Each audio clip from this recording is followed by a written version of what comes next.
For more on this story, let me turn to Jacques deLisle of the University of Pennsylvania, his director of the Center for the Study of Contemporary China.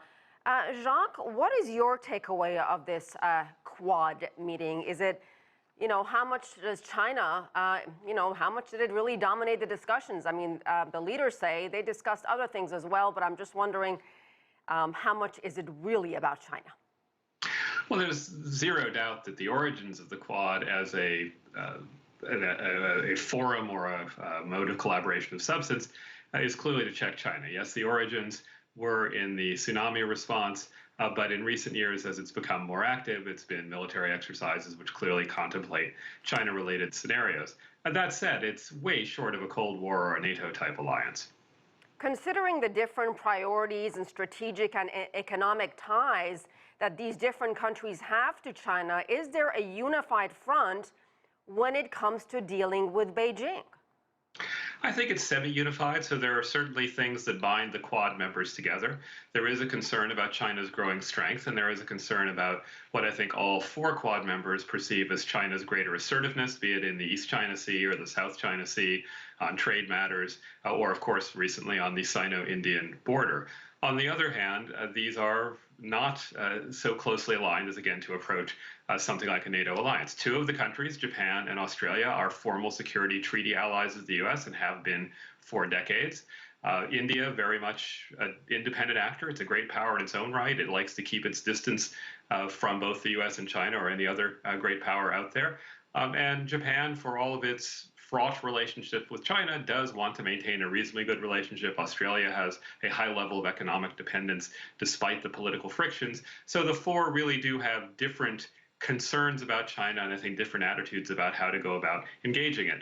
There's been a coming together out of some of the concerns I mentioned, but again, we're well short of the kind of bipolar type arrangement because of the links that all these countries have to China, even the US with a currently fraught relationship, and because there is just so much built in that doesn't resemble what we saw during the worst days of the Cold War. Wang Yi referred to it being of that mentality, but a couple of years before we thought it was seafoam. I think the truth is somewhere in between.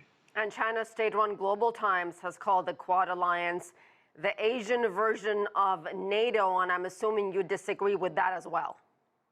I do. I mean, what makes it look a bit like NATO is it is driven to a significant degree by security concerns.